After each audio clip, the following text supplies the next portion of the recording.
남편의 어린 시절 어머니에 대한 묘사가 역시 그렇구나. 여기에서 아내가 빌런이긴 했잖아요. 팔랑귀 아내와 사는 남편의 이야기일 순 있지만 팔랑귀 남편은 아니었단 말이죠.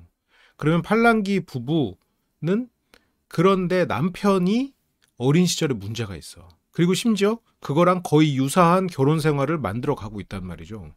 이런 게 참 무서운 거야. 어쩌면 이런 게 진짜 공식처럼 맞아 떨어져 가고 있으니까 세상 사람들이 어떤 운명이니 뭐 사주니 이런 거를 믿게 될 수도 있을 것 같아요. 마치 정해져 있는 것 같거든. 부모님의 운명을 따라가는 것 같고. 근데 아니죠. 이제 우리가 이제 심리 이론이나 우리가 그동안 뭐 상담도 해보고 여러 가지 이론들을 통해서 얘기를 해본 결과 저게 운명이 아니라 저게 어떤 심리적인 부분에서 나오는 거구나라는 거 인제는 안단 말이에요. 너무 명확하게 이렇게 귀신같이 떨어진다는 게 저기에서 벗어나는 게 얼마나 힘든가를 간접적으로 보여지는 것 같아요. 사람들이 운명이라고 생각하는 이유가 그럴 수 있다는 거지 운명이란 뜻은 아니에요. 절대 아니에요. 자기도 모르게 어느 순간 나는 절대 뭐 부모님 같은 사람 만나지 않을 거야. 나는 절대 부모님처럼 살지 않을 거야. 했는데 거기에서부터 무서워서 도망쳤다고 했는데 어느 순간 나는 그 자리에 있는 거야. 그러니까 이게 운명인가? 받아들여야 되나? 이런 생각을 하게 되는 거지. 인간은 나약하기도 한 존재니까. 나약한 존재는 아니죠. 이 남편 솔직히 이상할 정도거든요. 아내가 빚이 엄청 많았대요. 어쨌건 원래도 빚이 있었고 빚을 갚아준 적이 있대. 한 여성의 빚을 계속 갚아주면서 이 사람과 4년을 동거하다가 결혼을 해서 이 사람은 또 계속해서 새로운 빚을 만들어내고 있는 여성이랑 못 헤어져. 그리고 심지어 이 아내는 그 남편을 무시하기까지 해. 내가 너 때문에 이렇게 산다라는 식의 얘기를 들어. 심지어 이 아내는 이혼녀기도 해. 근데 그런 나를 무시하고 계속해서 빚을 지는 팔랑귀 같은 사람이 왜 남편은 그 사람을 놓지 못하고 그 사람에게 계속해서 이게 헌신하고 있을까? 나를 무시하는 팔랑귀여서 빚을 지는 다른 사람을 어쩌면 더 사랑했을지 모르는 여자에게 나는 더 헌신하고 싶고 더 사랑받고 싶었기 때문에. 그 여자가 누구야? 나오잖아요. 이제 알잖아 우리는. 충분히 해소되지 않은 과거의 본인의 갈망이 억압돼 있다가 터져 나오는 거죠. 그러니까 놓지 못하는 거지. 너무 귀신 같아. 근데 이게 아내가 이게 문제가 좀 많아요. 그래서 이 아내가 뭘 하려고 하면 안 되고 그냥 본인의 어떤 수준을 잘 인지하고 메타 인지잖아요. 그걸 욕심내지 말고 안분지족하면서 그냥 현재에 만족하면서 아이 잘 키우려고 하고 핸드폰으로 막 지금 대단한 일을 하는 것 같지만 그거 해봤자 지금 계속 돈을 잃고 있잖아요. 그 많은 경우에 사기 당하는 경우가 많고 그냥 딱 끊고 애랑 같이 핑크퐁 보면서 같이 애랑 놀고 저녁에 남편이랑 같이 밥 먹고 재밌게 그냥 그렇게 살아야 돼. 제일 이제 무서운 일이 아내가 바보라는 건 아닌데 바보가 권력을 잡았을 때거든요. 그 주제 파악은 진짜 중요해요. 예를 들어서 그냥 머리가 안 좋아. 그러면 단순한 일을 열심히 하면 돼요. 그러니까 도박 사이트 같은 경우는 뭐 그래요. 진짜 100번 양보해서 속을 수도 있다고 생각하는데 진짜 가장 이해가 안 가는 건 복권이야. 어떻게 1,000만 원을 복권 번호도 알려주고 사행성 게임 사이트도 알려주고 저런 사람들 말은 다 믿고 남편한테는 불만을 가지고 이런 게 네 편 내 편을 구분을 못 하는 거예요. 뭐 어쨌건 가족은 내 편이야. 남편은 이 와중에도 실드를 쳐요. 너는 돈이 아까워가지고 만회하다가 못 뺐을 거라고 하는데 이 원래 매몰 비용은 그 사람을 망조에 들게 하죠. 로또 번호는 진짜 만약 그 번호를 알 수 있으면 절대 남한테 말하면 안 돼. 그러면 말 그대로 그냥 n분의 1이 되는 거니까. 근데 그러면서 이제 아내는 금액은 따지지 마. 나도 기억하고 싶지 않나. 기억이 안 나. 이런 거를 기억을 안 할 거면 투자를 하면 안 돼요. 아내분은 기억이 안 나고 이런 얘기를 하기 싫어하는 거는 알겠는데 그런 생각을 하실 거면 그냥 돈에 대해서는 신경 끄시고 생활비 받는 걸로 소비하시고 이상 쓰지 말고 그냥 그날 그 달 돈이 떨어졌다? 그럼 남편 준 돈을 내가 함부로 썼나 보다 하고 그냥 본인을 탓해야 돼. 본인의 한계를 알아야지.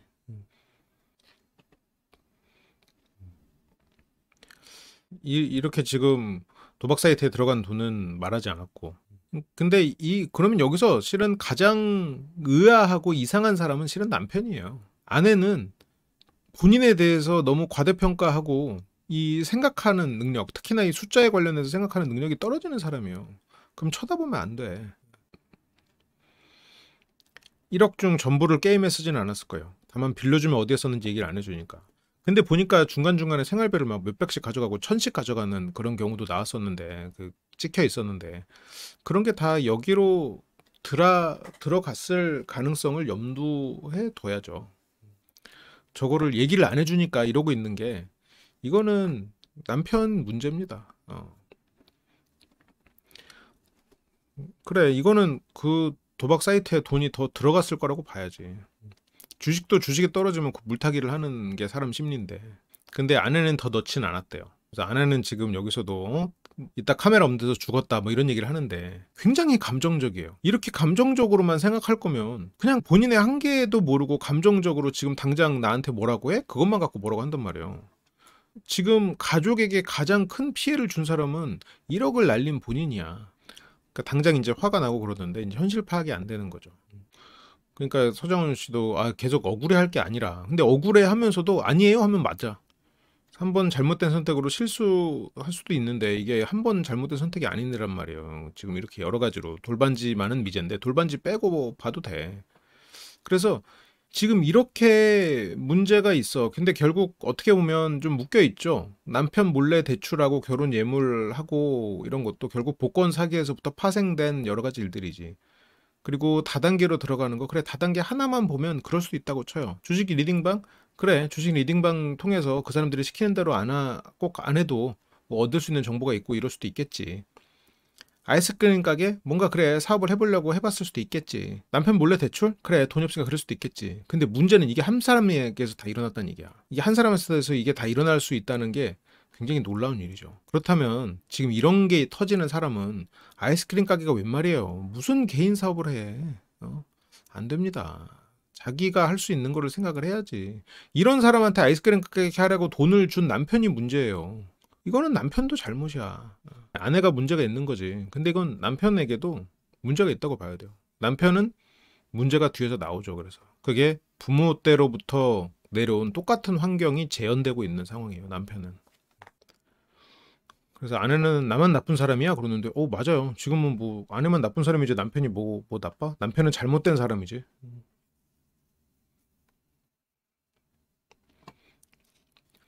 아내는 저런 사행성 게임을 끊었다고 주장은 하는데 카메라 앞에서 계속해서 핸드폰을 숨겨. 카메라에 안 보이게 하려고. 근데 이분들도 너무나 너무나 결핍이 완벽하게 또 맞아떨어진 분들이라 헤어질 수가 없겠죠. 헤어지기는 힘들겠지. 그냥 둘 다 잘 성장해 나가는 수밖에 없죠. 그러니까 막 남편이 얄미워서 계속 쏘아보고 노려보고 막 그리고 그러니까 저만 이러는데 아니 그 본인이 날린 1억을 뭐 남편이 뭐 날렸어? 본인만 문제가 있는 거 맞는데? 남편이 집에서 뭐 우통 벗고 있는 게 그렇게까지 그걸 예시로 듣는 순간 남편은 문제가 없구나라고 생각할 수밖에 없지 뭐. 이게 현실 파악이 안 되는 거예요. 저는 애도 못 봐, 일도 못 해, 돈만 날려, 도박꾼이야. 팩트 폭격을 본인하게 했는데 도대체 어느 부분에서 억울함이 있는 거죠? 왜? 어느 게 지금 억울한데, 여기서. 정말, 갑자기 메타인지력이 올라간 거예요? 리미트리스 약이라도 먹은 거야? 갑자기 이렇게 본인에 대해서 객관적인 시각을 가졌죠? 뭐야. 그래서 그냥 이대로 이혼해야겠다 생각했어요. 이것도 감정적이지. 지금 이런 아내를 누가 빚을 갚아주면서 결혼을 하겠어요. 지금 이 남편이니까 이혼 여인 본인의 빚을 갚아주면서 결혼을 한 거예요. 어느 남자가 남녀를 바꾸셔도 마찬가지야. 어느 여자가 이 사람이 빚이 있는데 이 사람 빚을 갚아주면서까지 이 사람이 이혼남이야. 빚을 갚아주면서까지 이 사람과 관계를 이어간다고? 나는 아직 결혼에 대한 경험이 없는 상태인데 그런 사람 없어요. 그냥 이 둘은 서로 세상에 만날 수 있는 사람이 상대밖에 없어. 참 놀랍습니다. 놀라워요. 그러니까 남편은 아내가 또 도박 사이트에서 그런 걸 할까봐 자꾸 보여달라고 요구를 합니다. 아내는 그러니까 컴퓨터 치우고 핸드폰 2G 폰으로 바꿔야 돼. 그러니까 아내는 밤에도 혼자 이렇게 하면서 지금 카메라 눈치 보면서 지금 양쪽 막 이렇게 눈치 보면서 지금 관찰 카메라 보면서 그걸 가려가면서 이걸 하고 있거든요. 근데 이것도 진짜 똑똑한 사람이면 일주일 그냥 묻어놓는다 생각하고 참겠지. 아니면 화장실 같은 데서 하거나. 저거를 저렇게 눈치 보는 장면은 안 찍힐 거라고 생각하는 게 너무 그냥 쥐구멍에 머리 박고 숨어있는 타조 같은 느낌이에요. 남편은 모성애 같은 모습으로 나오는 것 같아요. 근데 모성애로 구분하기 좀 어렵지만 모성애라고 볼 수 있을 것 같네요. 지금 맞아, 이것도 끊기가 쉽지 않을 것 같아. 일종의 도박 중독 상태가 지금 아내의 뇌는 그쪽에 가까운 것 같아요. 그리고 아내가 이 상담사님들도 정확히 그 얘기를 하더라고. 아내가 똑똑하지 않다라는 얘기를 거의 직접적으로 했지. 아내는 자기가 똑똑하지 않음을 충분히 인지해야 됩니다. 그러니까 이거는 뭐 약을 먹을 게 아니라 본인의 한계를 인지해야 돼. 본인은 그런 부분에서 좀 부족하다 생각하고, 남편은 이 결핍에서 이겨내고 단호하게 해야 되고. 그치, 한계를 인지하는 것도 또 메타 인지니까 그것도 지적 능력이긴 하네. 근데 일단 너무 감정적으로 대처하면 안 돼. 그냥 아내는 남편에게 감사하고 믿는 마음으로 그냥 다 내려놔야 돼. 그냥 어차피 지금 지금 현재 행동이 미래에 미치는 영향이나 이런 걸 연결시키는 힘이 크지 않거든요. 이 어떤 입력값이 있어야 결과가 나오는지를 모르는 아내잖아요. 우리가 지난 분석에서 얘기했잖아요. 그런 부분에 있어서 좀 연결 능력이 좀 떨어져요. 그러면 그냥 이 현재에 충실해야 돼. 내가 이 투자해서 미래에 돈을 번다. 내가 지금 이걸 해서 미래에 번다. 이런 거 생각하지 말고 지금 당장 눈앞에 애가 있어. 왜 애랑 놀아? 눈앞에 음식이 있어. 같이 먹어. 뭐 남편이 있어. 뭐 같이 뭐 해. 그냥 눈앞에 있는 거에만 충실해야 돼요. 그 이상의 무언가를 하려고 하면 안 돼. 그냥 눈앞에 항상 그냥 그 순간순간에 최선을 다하고 뭘 하려고 하지 말아야 돼. 그래서 아내는 뭐 그냥 게임한 건데 이러는데, 그냥 게임하는 사람이 아이도 그렇게 보지 않고 게임만 하는 경우면 그것도 문제고. 그러니까 아내가 막 지겨워하는데 뭔가에 중독된 사람, 뭔가가 없이는 못 사는 사람들이 많이 보이는 반응이죠. 이제 술 좀 그만 마셔. 알아서 술 끊을 거야. 그러니까 말하지 마. 예를 들어서 이게, 물론 이거는 뭐 그래도 긍정적인 거였지만 벗어날지 못하는 사람들, 지겨워서 지겹다고 하는 게 아니라 그거를 못하게 할까봐 두려워서 그러는 거죠. 아내는 그냥 게임한 거라고 뭐 끝까지 얘기를 하는데, 최근에는 이제 생활비 내역까지도 이제 공개를 하고 있고요. 남편은 지금 빚을 1억을 갚는 중이고, 이게 갚고 없어질 때까지 잊혀지지 않는다고. 이게 빚 1억 있는데 항상 얘기하는 거지만 빚 1억 있으면 회 안 먹어야 되는 거 아닙니까? 참. 회는 빚 갚고 드세요. 그게 쉽지가 않은가 봐. 빚 1억이나 1억 5만 원이나. 뭐 그렇긴 한데, 그러니까 그런 사고방식이 결국 현재에서 벗어나지 못하게 만드는 것 같아요. 막 빚이 생겼어도 그걸 막 갚으려고 막 부부가 싸우고 이러다 아둥바둥하는 그런 모습들이 나온 부부들이 많은데, 그래도 그런 건 참 노력을 하는 부부들인 거죠. 이게 아내가 뻔뻔한 이유가 인과관계에 대한 이해가 없는, 눈앞에 보이는 거에 집중하는 사람이라 그래요. 당장 눈앞에 이 사람이 나의 무안을 준다. 그러면 노려봐. 그 무안의 의도든 뭐든 그런 건 상관없고. 그러면서 뭐 아내는 나는 죽고 싶어. 그냥 내가 죽었으면 자기는 눈물 한 방울도 안 흘려. 막 그렇게 얘기하는데, 아니 눈물 한 방울도 안 흘리는 사람이 본인이 진 1억 빚을 말없이 갚아주고 있겠습니까? 물론 말은 하겠지. 갚아주고 있겠나요? 결혼 전에 진 빚도 갚아준 사람인데 눈물 한 방울도 안 흘릴 사람이 빚을 갚아주겠어? 응? 그러니까 뭐 눈물 넌 내가 죽어도 눈물 한 방울 안 흘려, 이런 것도 얼마나 애 같은 마음이야. 그렇게 애 같고 철이 없던 엄마를 이해하고 충분히 사랑하지 못했던 그 죄책감이 지금 아내를 떠나지 못하고 있는 것 같아요. 근데 남편도 극단적 선택을 하려고 했고, 그리고 여기서 이모 식당, 아내가 다쳐가지고 이모 식당에서 남편이 가서 돈 문제로 싸우고 왔잖아요. 남편은 지금 당장 우리가 돈이 없어. 우리가 불우이웃이야. 근데 이모는 식당도 하고 있고 부자인데 내가 일한 거에 대한 정당한 돈을 안 줘. 그럼 달라고 해야지. 힘들어도 우리가 되면 니네가 힘들 거냐?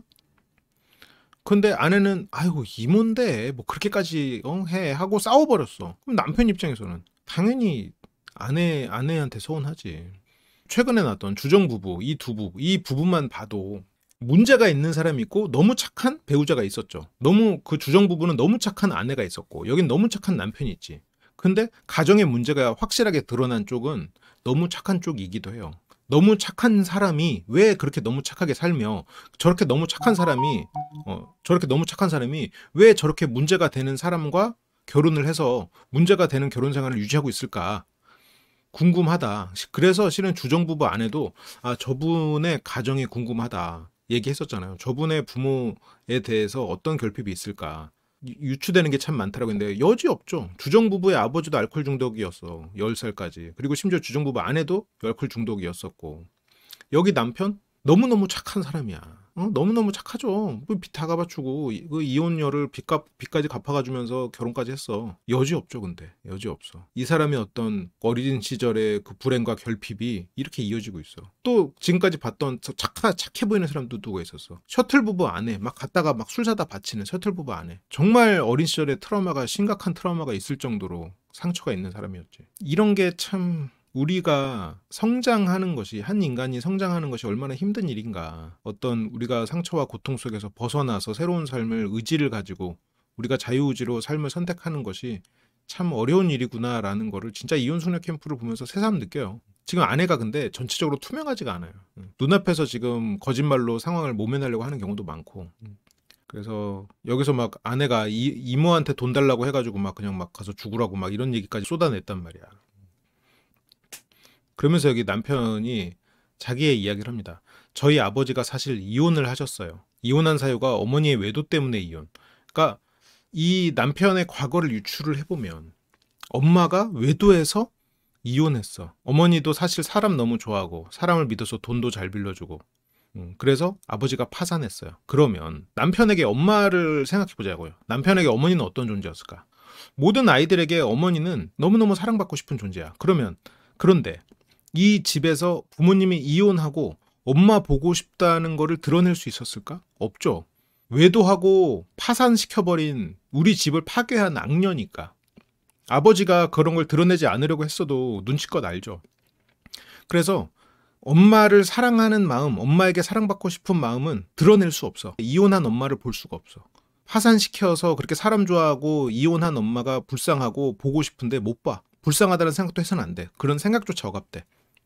그래서 그런 여자를 만나면 엄마가 투영되면서 그런 여자에게 내가 엄마에게 받고 싶었던 사랑과 엄마에게 주고 싶었던 사랑을 그 여자한테 쏟아내. 그게 내면에 억압돼 있으니까. 그게 이 남편이 가졌던 결핍이고 그게 이 아내가 이혼녀였음에도 불구하고 만났고 그 이혼녀였음에도 돈을 갚아주면서 만나고 있는 이유예요. 엄마에게 아빠 눈치가 보여서 물론 아빠가 잘못은 아니죠. 아빠 입장에서 생각해보면 아들이 엄마 보고 싶어 한다고 했을 때도 그러니까 아빠가 만약 정말 감정적인 사람이었으면 야 그런 여자 얘기 꺼내지도 마 했겠죠. 만약 그 아버지가 성숙한 사람이었으면 그래 알았다 하고 데려가겠지. 하지만 그래도 알아. 어느 쪽이어도 애들은 알죠. 그런 사실을 엄마의 문제를 알고 집에서 아빠가 존경스럽죠. 저렇게 열심히 살아온 아빠가 착하고 좋은 사람이니까 존경스러워. 그래서 사랑하는 엄마에 대한 표현을 못해. 어른들의 세계에서는 나쁜 여자고 그럴 수 있겠지만 아이들에게는 그냥 단지 엄마야. 그래서 저게 아내에게 터져나오는 거야. 하고 싶은데 못했던 게 쌓여서 여기서 빵 터지고 있는 거야. 너무나 선명한 결핍이고 우리가 그동안 많이 얘기해왔던 부모님의 단점을 가진 배우자를 사랑하게 되는 프로세스를 굉장히 유사하게 보여주고 있는 상태죠. 참 이혼주는 캠프 보면서 많이 배웁니다. 저도 뭔가 이 실내들을 경험하는 것 같아요. 부모님의 단점을 가진 배우자를 만나게 되는 경우가 많은 게 이런 이유인 거죠. 부모님의 이혼은 남편의 상처이자 닮고 싶지 않은 모습이다. 그래서 엄마 같은 여자를 만났어요. 아빠가 이혼하지 않고 엄마가 파산까지 이렇게 했어도 엄마를 용서하고 그리고 화기애애하게 지냈으면 어땠을까 하는 게 마음이 있잖아요. 본인이 그걸 하고 있는 거야. 그러면 애초에 꼼꼼하고 절약정신 투철하고 착한 여자를 만났으면 결핍이 해소가 안 돼요. 그건 엄마 같지 않거든. 돈을 펑펑 쓰고 결핍이 많아야 엄마 같거든요. 그런 여자에게 헌신을 하면서 돈을 갚아줘야 어린 시절에 가졌던 결핍이 해소가 되거든. 아니 부모가 단점이 없다고 해서 혼자 살지는 않아요. 근데 이제 그런 것들은 강하게 영향을 미치는 거지. 만약 부모님이 정말로 단점이 없는 부모였다라고 한다면 그거는 어떤 거냐. 부모가 단점이 없으려면 아이에게 모든 것을 맞춰줘야 돼요. 그러면 아이에게는 결핍이 없어져. 그럼 원동력이 없을 수가 있지. 그리고 또 하나는 그러면 그런 것까지도 완벽하게 해줬어. 그러면 아이가 스스로 결정을 할 수 있게 되겠죠. 그러면 거기서 혼자 살고 싶으면 혼자 사는 거고 결핍 때문에 누군가를 원하게 되지는 않겠죠. 근데 이제 그러기는 쉽지가 않아요 또. 근데 아내는 지금 싸울 때 남편의 아픔을 건드렸대. 아버님의 상처도 뭐 너도 똑같다고. 그래, 아버지랑 똑같아가지고 본인 같은 사람을 만난 거예요. 이건 본인 얼굴에 침 뱉는 거야. 그 아무리 싸웠다고 해도 그거를 시아버지 귀에까지 들어가게 저렇게 말하면 어떡해. 그래서 극단적인 생각까지 하고 그렇게 이제 극단적 선택을 하려다가 이제 돌아왔어요.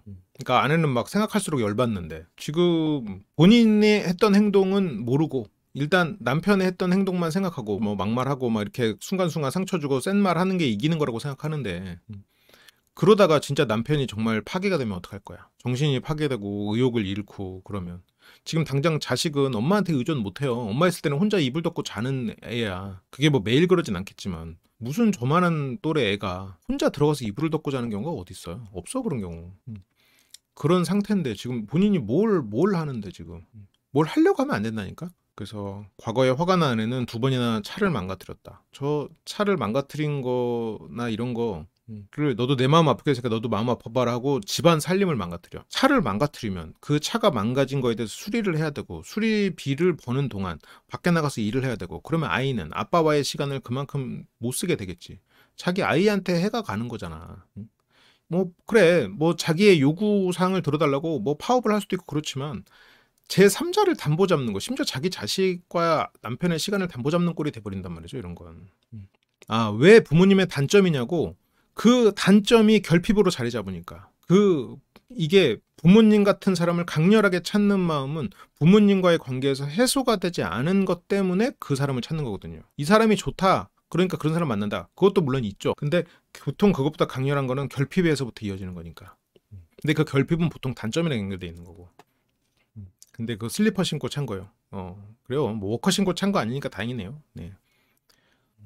그래서 아내는 너 나랑 왜 결혼했냐? 그런 여자인 거 몰랐어? 이게 사람도 이제 뻔뻔하려면 자기가 하는 행동에 대해서 충분히 지적 인지가 안 돼야 뻔뻔할 수 있는 것 같아요. 자기가 이렇게 좀 지식이 생기면 사람이 부끄러움이 생기잖아요. 그래서 우리는 그 동산에서 머물러 있을 수 없는 거잖아.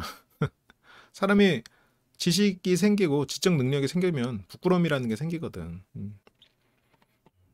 그래서 뭐 남편은 나아지겠지 했대. 근데 아내는 나도 나아지겠지 했어. 아니 일단 1억부터 갚고 얘기하지. 뭘 나아지겠지 했어야 뭐 1억 갚아주고 있는데 본인 돈을 결혼 전부터 갚아주고 있었는데 뭘 나아지길 바래. 그래서 어휴 내 취향 아닌데. 본인 취향인 사람이랑 본인 못 살아요. 이게 지금 아내의 문제라니까. 아, 이 사람 내 취향 아닌데 내가 살아준다 이렇게 생각하고 있어. 지금 아내가 이런 걸 알고 아내를 만날 사람은 진짜 없어요. 없어. 세상에 어디 있어.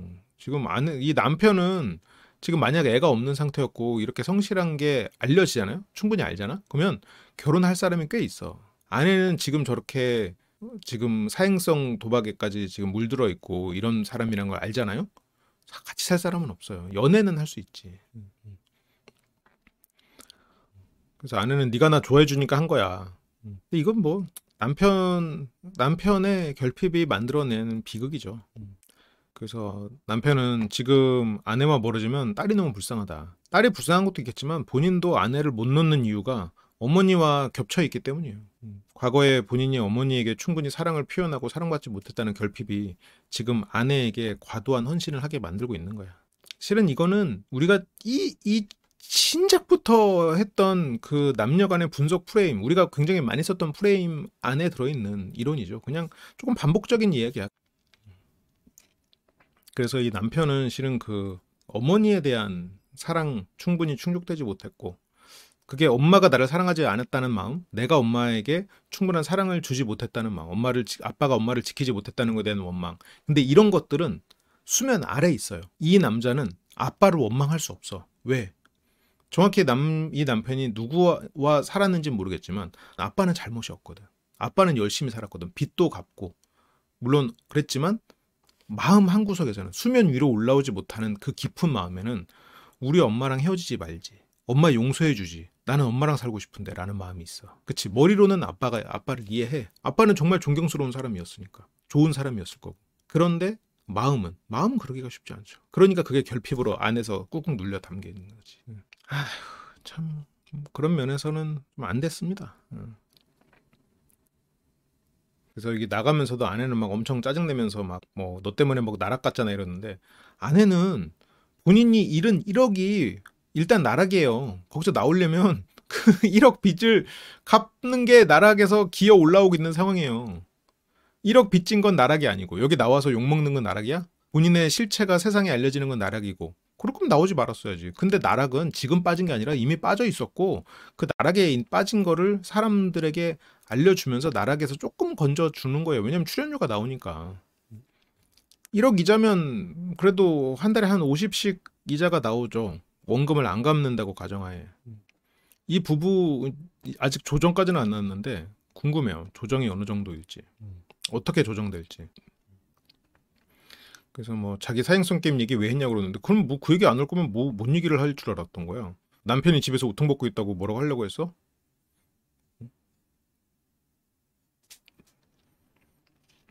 그렇게 이제 상담을 하는데 그럼 아내가 또 남편에게 바라는 건 따뜻한 말투라고 해요. 근데 여기서 진짜 상담사님이 약간 팩폭을 날리는데 따뜻한 말투 하면은 대단계 안 하고 복권 안 할 거예요? 네라고 하거든요.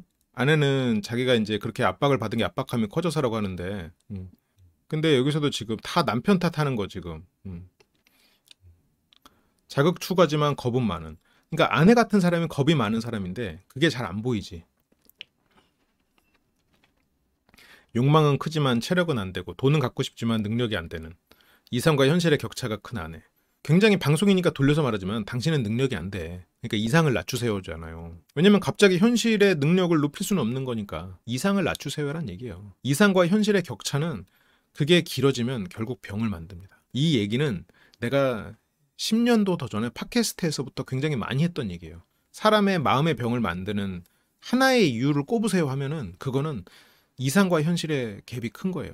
자기에 대한 이상적인 건 너무 큰데 현실은 안 돼. 이 차이가 너무 커지면 그게 마음의 병을 만드는 거예요. 그 후로 이게 우리가 이제 상담도 많이 하고 이러면서 좀 다른 철학도 많이 생기고 그게 자리를 잡았지만 여전히 그거는 유효해. 그래서 원래의 나보다 내 욕망이 크다는 걸 알아야 된다. 그 말을 굉장히 조심하는군요. 꿈과 이상의 차이는 방금 말한 이상과 현실의 차이에서 이상은 그게 나는 그걸 이룰 수 없다는 거를 마음 한구석에서 인정하고 그쪽으로 발전해 나가잖아요. 꿈은 내가 이렇게 살다 보면 어느 순간 이루어질지도 모른다는 생각을 하면서 어제보다 나은 오늘로 살아가고 있어. 조금씩 어떤 희망이지 일종의. 희망이 있고 지금의 현재의 내가 아무리 꿈과 거리가 멀어도 조금씩 가까워지고 있는 그런 게 꿈이고 지금 말하는 마음의 문제를 일으키는 그 이상은 나는 그런 사람이야라고 스스로 속이고 사는 그런 거에 가깝죠. 이상을 꿈으로 만들 수 있어야지. 만약 할 수 있다면. 그렇다면 이상을 꿈으로 만들려면 최소한 지금 현재의 내가 어제의 나보다 더 나은 무언가 아니면 무언가를 쌓는 어제 빚이 1억이었으면 오늘 9,599만 원이 돼야지. 그렇게라도 나아져야지. 그 내가 생각하는 그 이상에 한 발짝씩 가까워질 수 있으면 그거는 꿈이 되겠죠. 그래서 사행성 게임은 진짜 안 한다고 얘기하고 있고요. 사행성 게임으로 얼마 잃었는지 정확히 알아요? 근데 몰라. 아내는 자기가 얼마를 잃었는지도 몰라. 이거 듣고 좀 웃겼는데 가만히 볼 때 아내분이 산수에 좀 약한 것 같아요.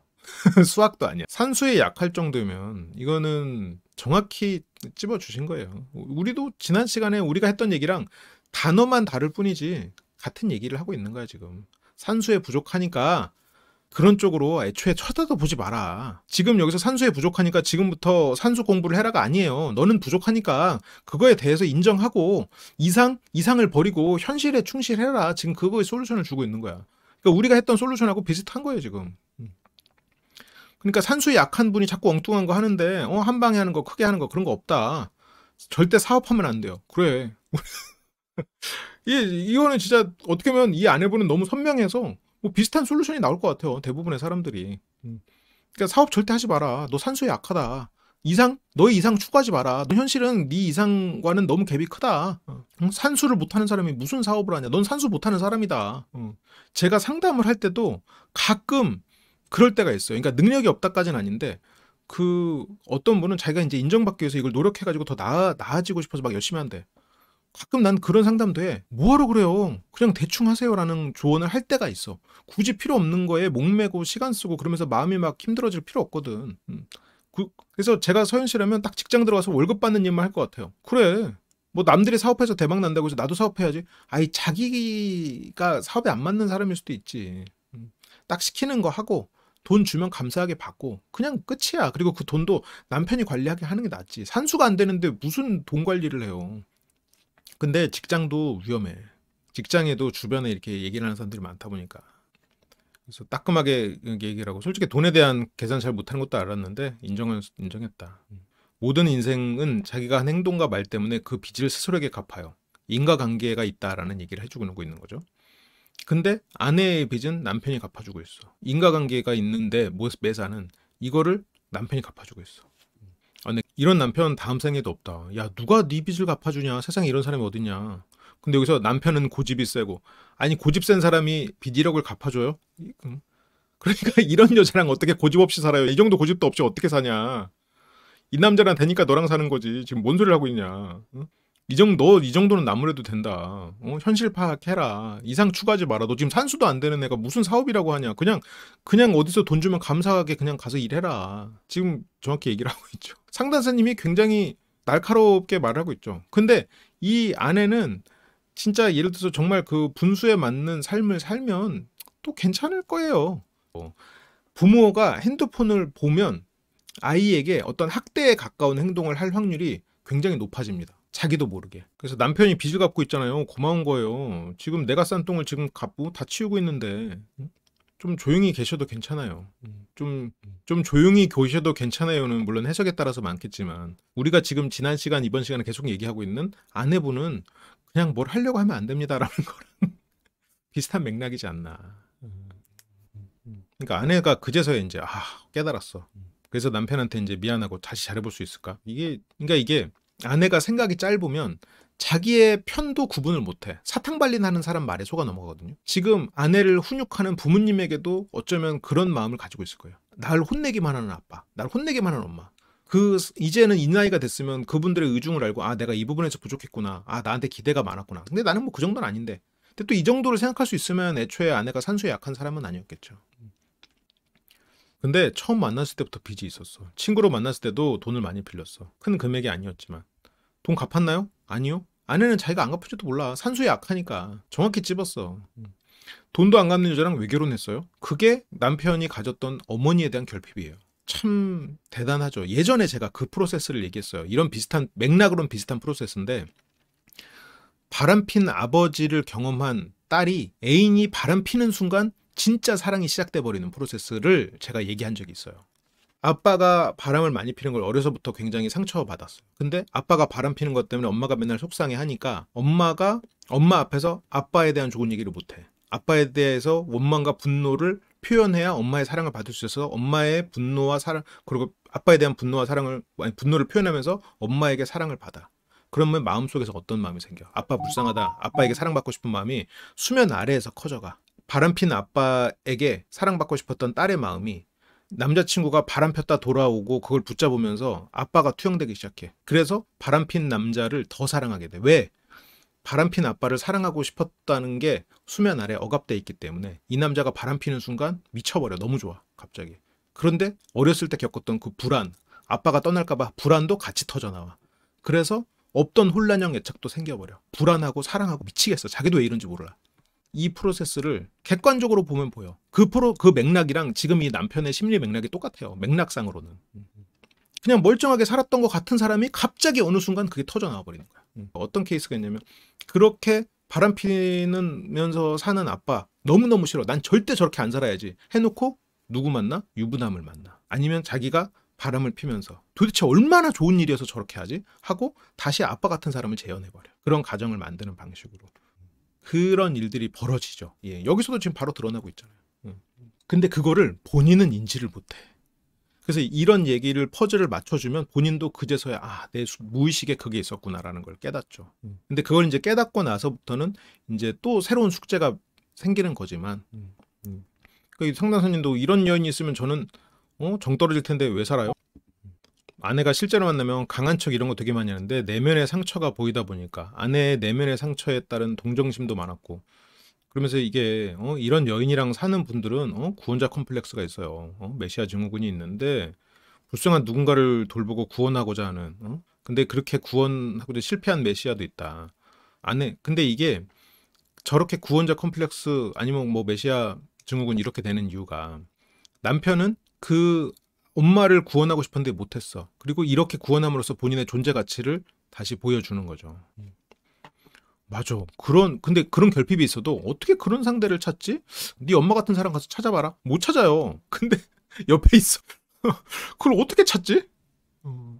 그러니까 여기서도 구원됐나요? 라는 말에 아직 안 됐어요. 제가 구원을 하려고 했나요?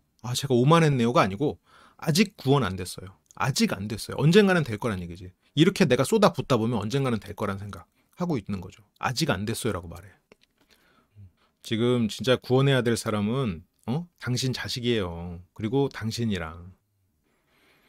지금 남편 우울감과 부정적 정서가 지금 굉장히 높게 나온단 말이에요. 그래도 아내는 지금 그래도 문제를 인정하고, 그러면서 이 상담사님이 아내한테 또 팩폭을 부드럽게 날리는데, 결과물이 착해야 착한 거다. 사람이 착해도 그 결과물이 나쁘면 나쁘다. 애가 지금 어느 날 똑같은 투정을 부려도 어떤 날은 안아줬다가 어떤 날은 밀어냈다가, 이게 뭐 본인이 아이를 대하는 태도조차 완전 그 널뛰게 하는 코인 같아. 무슨 코인 차트 같이 아이를 대해요. 그러면 아이 입장에서는 헷갈리고, 이렇게 되면 아이는 이제 혼란형 애착이 되는 거지. 언제 나를 밀어낼지, 언제 나를 안아줄지 모르니까 눈치만 보고, 그러면서도 내 행동에 따른 결과가 나오지를 않으니까 사람 눈치만 보는 거야. 그리고 또 바로바로 또 트라우마에 시달리게, 그거 자체가 트라우마에 시달리는 거랑 비슷하게 돼버리는 거지. 애가 혼란형 애착이 생기는 거야. 혼란형 애착은 제가 이 애착 강의에서도 말씀드렸지만 트라우마랑 PTSD에 시달리는 거랑 비슷한 그 성향을 보여요. 그래서 아이에게 상처로 남는다는 얘기지. 그래서 이 엄마가 이 아내에게 딸이 본인처럼 살고 싶을까요? 했을 때 아니에요. 절대 그렇게 하고 싶지 않아요. 그러면서 막 엄청 싫어하거든요. 절대 안 돼요 하는데, 모르겠어. 아내가 어떤 어린 시절을 겪었는지는 모르겠지만 지금 아내가 겪은 어린 시절과 지금 이 아이의 모습을 보면 이 아이에게 본인이 절대 안 돼요라고 말하는 것만큼 아이에게 지금 열심히 하고 있지 않거든. 뭔가 노력하고 있지 않는단 말이에요. 이렇게 아이 생각에 막 눈물이 나고 그래요. 착한 마음을 가진 사람인 건 알겠어. 근데 눈앞의 거에만 집중하면 착하게 될 수가 없는 거야. 시야가 좁으면 내가 아무리 착한 마음을 갖고 살면 뭐해. 남한테 피해를 주는지 아닌지 알 수가 없는데, 내가 이 아이에게 어떤 영향을 주고 있는지를 모르는데. 그래서 막 엄청 울어요. 그러니까 감수성이 풍부하고 착한 사람이에요. 근데 문제는 시야가 좁으니까 피해를 줘, 주변 사람이. 자기가 피해를 준 것조차 무슨 피해를 줬는지 몰라. 남이 나를 도우려고 해도 나를 도우는 사람인지 몰라. 쓴소리를 하면. 사기꾼도 달콤한 말로 하면은 달콤한 말만 생각해. 아이고 달콤하네. 여기서 이거 도저히 상담사님도 이 무식이란 단어를 입 밖으로 안 뱉을 수가 없었나 보지? 이거 안 뱉으면 집에 가서 그 여자한테 이 말 했어야 된다 막 하면서 막 가려웠나 보지? 당신은 무식합니다 라는 얘기를 꼭 하고 싶으셨나 봐요. 저는 이 아내분이 무식해서 너무 좋아요. 무식해서 이 말을 너무 하고 싶었나 봐. 산수 못해요. 무식해요. 그렇지만 그 말을 꼭 어쩔 수 없어. 이날 이게 그 할당량이었어. 그래도 저 말을 굉장히 돌려서 상대에게 도움이 되게 표현을 했죠. 무식해서 좋다. 이 말은 인정해라. 현실 인정해라. 너 무식하다. 현실 인정해라. 너 산수 약하다. 그러니까 이상 버려라. 현실에 충실해라. 근데 우리가 지난주에 했던 얘기들이 많이 이 상담에서 나오는 것 같아서 좀 흥미로웠죠. 무식하면 배면면 되거든요. 근데 일단 어쨌건 현실 파악해라. 너 산수 약하다. 무식하다. 사업 꿈도 꾸지 마라. 알면서 안 하는 게 더 지옥이에요. 하지만 이 아내분은 몰랐으니까. 본인이 너무 이상이 높은데 이상 버리고 현실에 충실하고 지금 하나하나 그냥 순간순간 해야 될 일에, 아이에 대해서도 내가 하는 행동이 미래에 어떤 영향을 미칠지는 생각하면서. 그래서 뭐 노력이 쌓여야 된다. 그래서 본인은 에너지가 많은 사람이에요, 적은 사람이에요. 근데 아내는 저는 적은 사람이라고 생각해요. 그러면 에너지가 적으면 핸드폰 같은데 에너지 쓰지 말아야죠. 그리고 에너지가 그렇게 없는 사람이 개 키우고 도박하고 게임하고 그러면서 애를 키우니 그게 에너지가 없는 사람이 맞아? 그 사행성 모르겠어요. 정확히 뭐라는지 모르겠지만 그렇게 뭔가 도박하고 그러고 있으면 내가 평소에 에너지가 남질 않지. 계속 그 생각하고 있을 텐데 에너지가 남겠냐고. 그래서 뭐 시간표를 적으라고 하니까 또 열심히 적어요. 이게 또 아내의 또 장점이지. 단순하고 뭔가 멘토를 필요로 했던 사람이니까. 에너지가 적으면 적은 대로 살 수 있어요. 그리고 이게 보면 건강 딱 봤을 때 건강하지는 않아 보여. 근데 잔병은 좀 있어도 오래오래 사시는 분들 있잖아요. 그런 분들은 왜 그래? 자기가 건강하지 않은 걸 알고 조심하니까. 젊었을 때 건강하고 이랬다고 막 자기 몸 관리 안 하고 밤에 막 뭐 할 거 있다고 날 새고 그러는 유튜버 같으면 벌써 골골대잖아. 조심해야지. 젊어서 조금 건강했다고 지금 자신하면 안 돼. 그래서 아내는 시간표를 짜왔네요. 시키는 대로 잘했네. 아내한테 근데 이렇게 인센티브를 받는 보험 일이 맞나? 조금 더 단순하고 그냥 뭔가 루틴이 생기는 그런 일이 낫지 않을까 싶기도 한데. 에너지가 없으니까 그런 충동적인 게 더 끌리는 걸 수 있지. 취침 시간 10시 반. 8시간 반. 일찍 일어나네, 그래도.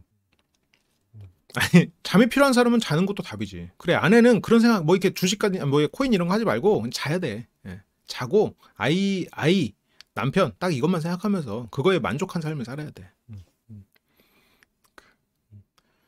근데 애도 한 10시에는 자야면 좋으니까요. 애랑 같이 그냥 잠들었다가 애랑 같이 일어나는 거죠. 나는 능력도 없지만 평범하길 바라는 고집쟁이.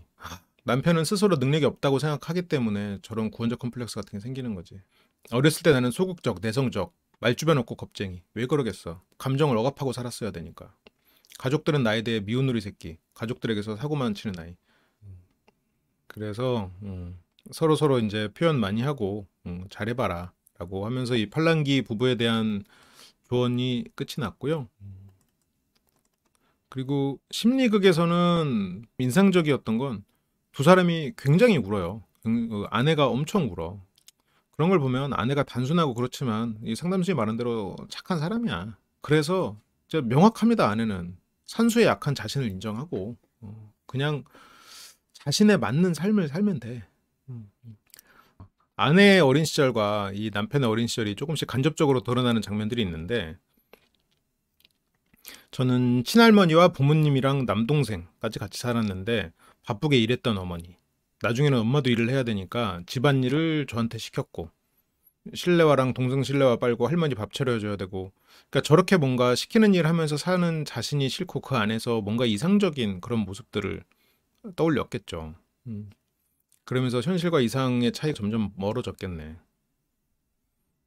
그리고 그렇게 군소리 없이 집안일을 도맡았던 이유는 아빠가 무서웠어요. 그러니까 아빠가 무서워서 그랬겠지만 근데 이 아내는 그렇다면 아빠가 무서워서 한 게 아니고 가정을 위해서 엄마는 일을 해야 됐고 나는 엄마의 역할을 함께한 뿌듯한 자신으로 자신의 기억을 재구성해야 돼요. 많이 혼나기도 혼났고 내복 차림으로 쫓아내는 적도 있고. 그러니까 여기서도 자신의 엄마는 일을 했어. 그 일을 하는 와중에 그 집안에서 동생들을 챙길 수밖에 없었겠죠. 그러니까 자신은 더 막 공부하는데 뒷바라지도 받고 막 그런 걸 바랬겠지. 근데 그게 실제로 본인의 능력이 또 그만큼은 안 돼. 그러다 보니까 이제 현실과 이상의 차이가 점점 벌어지는 삶을 살게 되는 거고.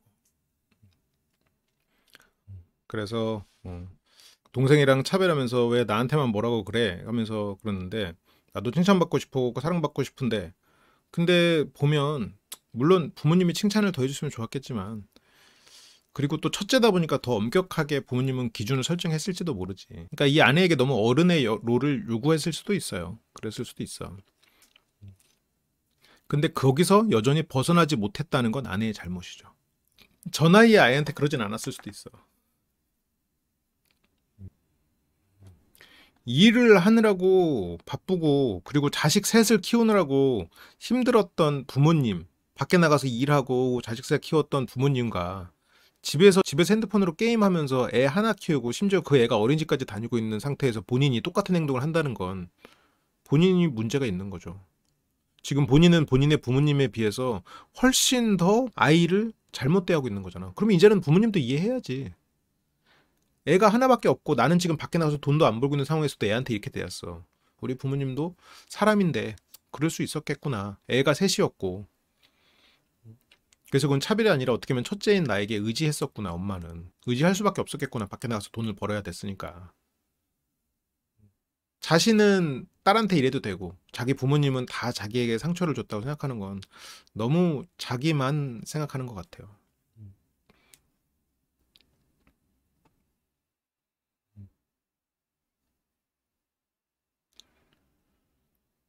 그래서 아빠랑 사이가 안 좋아서 25살 때 독립. 음. 그래서 심지어 독립한 딸한테 먼저 사과를 했어, 아버지가. 아빠도 아빠가 처음이라 몰랐어 라고 했어. 그렇게 이런 걸 보면 아버지가 말이 안 통하는 그렇게 포악한 사람은 아니었던 것 같아. 이 정도 사과하는 사람도 아이가 20대에 그런 걸 깨닫고 사과하는 것도 쉽지 않은 일이에요. 그래서 근데 이제 형제들하고 남동생들하고 차별 이런 것 때문에 남자들에게 이기고 싶은 뭐 지면 안 돼라는 생각 그리고 뭔가 내 걸 뺏길지 모른다는 생각이 머릿속에 자리 잡혀 있다 보니까 남편에게도 이제 그렇게 행동하는 부분이 있을 수 있겠죠. 그렇게 이제 아내의 과거를 좀 봤고 남편도 어렸을 때부터 부모님이 싸우는 모습 많이 봤어. 울면서 말려도 봤지만 처음에는 이렇게 울면서 말리던 애들이 어느 순간 마음을 닫고 회피형으로 변화해 가는 경우가 많지. 그래서 어머니가 술을 좋아했고 모임 같은 데서 화투도 치고 도박에 빠졌던 어머니. 야, 진짜 귀신 같다 진짜. 응? 귀신 같아. 물론 아내가 지금 술은 안 마시고 있지만 어머니가 술 마시고 도박해서 빚도 꽤 있었어. 결국 집안이 파산했어. 언젠가부터는 닮아가고 있는 그런 모습들을 이제 보여주고 있죠. 그런 상황이니까 한편으로는 아버지가 엄마 빚 갚아주고 다 같이 행복하게 살았으면 좋겠어. 근데 애 같은 마음이죠. 애로서는 그럴 수 있잖아. 애의 입장에서는 아 아빠 그냥 엄마 돈 갚아주고 다 같이 살자 옛날처럼 애 입장에서는. 근데 그 말은 못하지. 그런데 그러면 그게 결국 마음속에 억압돼 있고 엄마 돈을 갚아주는 마음으로 아내 돈을 갚아주고 있는 거야. 그래서 나부터 변해야겠다라고 하고 서로 노력하겠다라는 말을 하면서 포옹을 하면서 일단 마치네요. 그래요. 그렇게 팔랑귀 부부 얘기는 여기까지 봤습니다. 네. 그리고 유튜브 쇼핑 기능 알고 계시죠? 지금 쇼핑 링크를 클릭하시면 제 책들이 나옵니다. 제 책을 구매하셨던 분이나 구매하실 계획이 없는 분들도 이걸 클릭하시고 쿠팡에 가셔서 다른 원래 살려던 제품을 사주시면 쿠팡 수수료율에 따라서 저희에게 수수료가 옵니다. 여러분들은 물건을 같은 가격에 사고 저희에게는 후원을 해주실 수 있는 굉장히 좋은 기능이니까요. 조금 번거롭더라도 한번 클릭을 더 하셔서 제품을 구매해 주시면 저에게 정말 큰 힘이 됩니다. 간단하게 몇 가지 제품들만 좀 소개를 해드리면요. 감정을 소모하지 않는 대화법을 필두로 제 책들이 쭉 링크 걸려 있고요. 고기 먹는 날은 꼭 저희랑 함께 하시죠. 고기가 생각나실 땐 항상 심리대화, 돼지고기 비율이 높은 잔스밀 소세지, 닭고기, 오리고기, 계란, 그리고 목 막히시잖아요? 생수와 떡, 쌀과 물, 그리고 고기가 드시고 싶을 땐 항상 심리대와 함께 해주시면 좋겠습니다. 그리고 더 미식 제품 같은 경우에는 더 미식 홈페이지로 이동을 하는데요. 유튜브에서만 살 수 있는 제품 조합들도 있다고 해요. 혹시나 라면이나 더미식 즉석식품 구매하실 분들은 여기에서 제품을 구매해 주시면 저희에게 정말 큰 힘이 됩니다. 네, 항상 사랑해주고 지원해 주시는 심리대와 심쿵이 여러분 너무너무 감사드리고요. 저희 채널에 도움을 좀 주고 싶은 마음이 있으셨던 분들은 쿠팡에서 쇼핑을 하실 때 꼭 저희 사이트에서 쇼핑을 클릭하고 쿠팡에서 물건을 사주시면 정말 큰 힘이 될 것 같습니다. 그리고 멤버십 알고 계시죠? 한번 하면은 빠져나갈 수 없는, 여러분들이 멤버십 한 거를 절대 후회하지 않도록 열심히 여러분들에게 재밌고 도움이 되는 컨텐츠로 계속해서 만나 뵙도록 하겠습니다. 항상 감사합니다.